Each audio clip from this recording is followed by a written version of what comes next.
భారీ ఎదురు దెబ్బ తగిలింది. బస్తర్ జిల్లా జగదల్పూర్ లో మావోయిస్టులు లొంగిపోయారు. ఛత్తీస్గఢ్ సీఎం విష్ణుదేవ్ ఎదుట మావోయిస్టు కేంద్ర కమిటీ సభ్యుడు తక్కెళ్లపల్లి వాసుదేవరావు అలియాస్ ఆశన్న లొంగిపోనున్నారు. ఆశన్నతో పాటు 200 మంది మావోయిస్టులు జనజీవన స్రవంతిలో కలిసిపోనున్నారు. ఛత్తీస్గఢ్ లో బీజేపీ ప్రభుత్వం అధికారంలోకి వచ్చాక ఇప్పటి వరకు 2100 మంది మావోయిస్టులు లొంగిపోయారు. సీఎం విష్ణుదేవ్ ముందు లొంగిపోయేందుకు మావోయిస్టులు తరలిస్తున్నారు. వారి ఆయుధాలను కూడా సరెండర్ చేయనున్నారు. 153 ఆయుధాలతో ఆశన్న టీం లొంగిపోనుంది.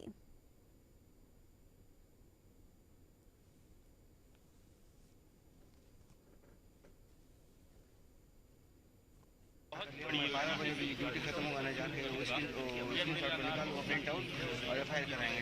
कायम करने में सरकार और कोर्ट में लोग सफल हुए थे क्योंकि रोक देंगे। और देखिए ये मेरे ख्याल से अंतिम एक्शन है जो लोग फिलहाल अंदर गए हैं।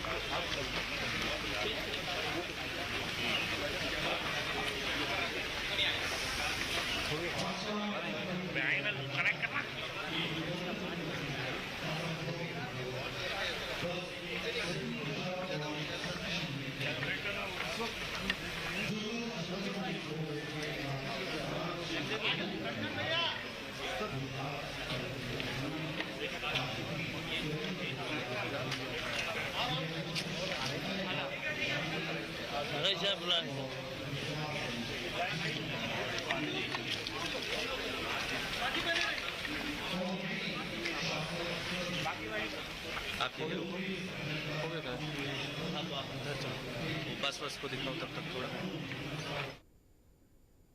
మావోయిస్టు పార్టీకి భారీ ఎదురు దెబ్బ తగిలింది. బస్తర్ జిల్లా జగదల్పూర్ లో మావోయిస్టులు లొంగిపోయారు. ఛత్తీస్గఢ్ సీఎం విష్ణుదేవ్ ఎదుట మావోయిస్టు కేంద్ర కమిటీ సభ్యుడు తక్కెళ్లపల్లి వాసుదేవరావు అలియాస్ ఆశన్న లొంగిపోబోతున్నారు. అయితే ఆశన్నతో పాటు 200 మంది మావోయిస్టులు జనజీవన స్రవంతిలో కలిసిపోనున్నారు. ఛత్తీస్గఢ్ లో బీజేపీ ప్రభుత్వం అధికారంలోకి వచ్చాక ఇప్పటి వరకు మొత్తం 2100 మంది మావోయిస్టులు లొంగిపోయారు. సీఎం విష్ణుదేవ్ ముందు లొంగిపోయేందుకు మావోయిస్టులను తరలిస్తున్నారు. వారి ఆయుధాలను కూడా ఇప్పుడు సరెండర్ చేయబోతున్నారు. మొత్తం 153 ఆయుధాలతో ఆశన్న టీం లొంగిపోబోతుంది. అయితే దీనికి సంబంధించి పూర్తి అప్డేట్స్ మా ప్రతినిధి నవీన్ అందిస్తారు. నవీన్ చెప్పండి, నిన్న మల్లోజుల 61 మందితో ఆయుధాలతో సహా లొంగిపోయారు. ఇప్పుడు ఆశన్న టీం మొత్తం 200 మంది కూడా ఇప్పుడు లొంగిపోబోతున్నారు. ఇది మొత్తంకి మావోయిస్టు పార్టీకి పెద్ద ఎదురు దెబ్బగానే చూడొచ్చు అంటారా? మనం చూడొచ్చు, మహారాష్ట్రలో మొన్న కీలక నేత లొంగిపోయారు. ఆ తర్వాత ఈ రోజు ఛత్తీస్గఢ్ రాష్ట్రంలోని జగదల్పూర్ లో ఆశన్న లొంగిపోతున్నాడు. ఆశన్న గతంలో కూడా చూసుకున్నట్టయితే దాదాపుగా మావోయిస్ట్ ఉద్యమంలో అంటే తన చిన్నతనం నుంచే పూర్తిగా విద్యార్థి దశ నుంచే మా పీపుల్స్ వారు ఉద్యమంలో చేరి అప్పటి నుంచి ఇప్పటి వరకు కూడా కీలక నేతగా ఎదిగాడు.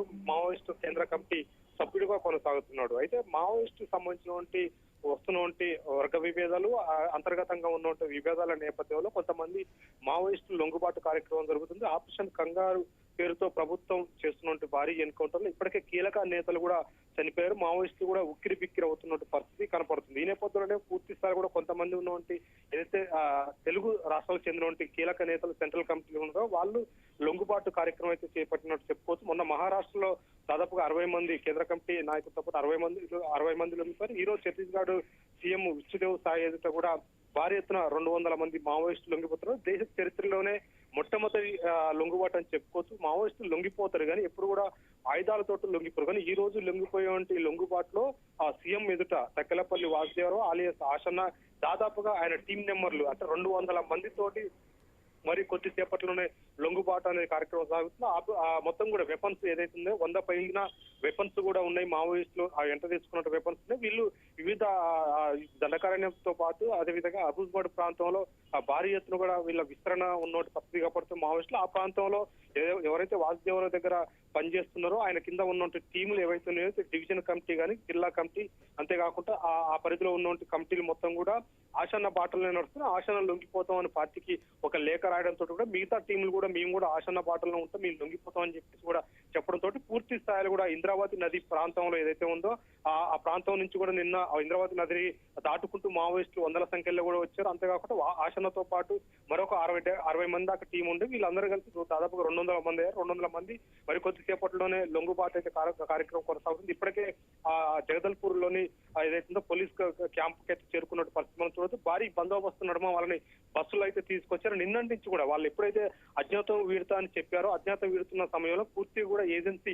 ప్రాంతాలు అంటే అడవి ప్రాంతం నుంచే వీళ్ళందరూ కూడా రావాలి. వీళ్ళందరూ కూడా పోలీసే భద్రత కల్పించినట్టు పరిస్థితి మనం చూడొచ్చు. నేరుగా వాళ్ళు నడుచుకుంటూ ఒక రోడ్డుకు వచ్చే వరకు కూడా పూర్తి స్థాయిలో కూడా అడవి ప్రాంతంలో మావోయిస్టులకు సంబంధించి మావోయిస్టులకే పోలీసు భద్రతగా ఉన్నటువంటి పరిస్థితి సిచ్యువేషన్ కనబడుతుంది. ఎందుకంటే మావోయిస్టులని ఖచ్చితంగా వెపన్స్ ఇచ్చిపోమని చెప్పి ఈ మధ్యకాలంలో మావోయిస్టు కేంద్ర కమిటీ నుంచి వాళ్ళు ఒక లేఖ రాశారు. మీరు లొంగిపోవచ్చు కానీ ప్రభుత్వానికి ఆయుధాలు అప్పచెప్పొద్దు, ఆయుధాలని మావోయిస్ట్ పార్టీకి అప్పచెప్పండి అని చెప్పడంతో కూడా కొద్దిగా కన్ఫ్యూజ్ ఉన్న పరిస్థితి కాబట్టి దాడులు చేశాను మేము ఆయుధాలు గుంజుకుంటామని చెప్పడంతో కూడా ఇటు పోలీసులు కూడా వచ్చేవంటి మావోయిస్టుకు లొంగిపోతున్నటువంటి అంతర్గత గొడవల వల్లనే ఆయుధాలు తీసుకొస్తున్న పరిస్థితి కాపాడుతుంది. ఆపరేషన్ కంగారు పేరుతో పక్క భారీ ఎత్తున ఎన్కౌంటర్లు జరుగుతున్నాయి. ఎన్కౌంటర్ లో చాలా ఆయుధాలు కూడా పోలీసులు స్వాధీనం చేసుకున్నారు. అయితే ఇప్పుడు ఆయుధాలు ఖచ్చితంగా పార్టీకి అప్పచెప్పాలని పార్టీ కూడా మావోయిస్ట్ పార్టీ కూడా ఒక లేఖ రాసింది వీళ్ళకి. ఎవరైతే మొన్న లొంగిపోయినటువంటి మహారాష్ట్ర లొంగిపోయినటువంటి కేంద్ర కమిటీ సభ్యులు ఉన్నారో ఆయనతో పాటు ఇతను కూడా లొంగిపోతామని చెప్పడంతో మీ దగ్గర ఉన్నటువంటి ఆయుధాలని పార్టీకి అప్పచెప్పండి, పార్టీకి అప్పచెప్పకపోతే నేరుగా మావోయిస్ట్ PLJ మీపై దాడులు చేసి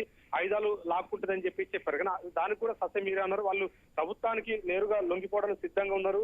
ఉన్న నేపథ్యంలో ఆయుధాలను ప్రభుత్వానికి అప్పచెప్పే పరిస్థితి కనపడుతుంది. నేరుగా ఆ ఆయుధాలు మొత్తం కూడా దాదాపు చూసుకున్నట్టయితే ఆ ఆయుధాలు కూడా చాలా మంచి అడ్వాన్స్డ్ వెపన్స్ అని చెప్పుకోవచ్చు. ఇన్సాస్ AK-47 SLR లాంటి వెపన్స్ తో పాటు 12 బోర్ వెపన్స్ కూడా ఉన్న పరిస్థితి కనపడుతుంది. అంటే వందలాది వెపన్స్ ను కూడా ఇటు ప్రభుత్వానికి అయితే అందజేస్తున్నారు. నేరుగా సీఎం చేతుల మీద అంటే ఏదైతే వీళ్ళు తెచ్చుకున్నట్టు మావోయిస్టులు తెచ్చినటువంటి వెపన్స్ ఏవైతున్నాయో అవన్నీ కూడా సీఎం చేతుల్లో పెట్టినటువంటి పరిస్థితి. అంటే ప్రభుత్వానికి అప్పచెప్తున్నట్టు చెప్పొచ్చు.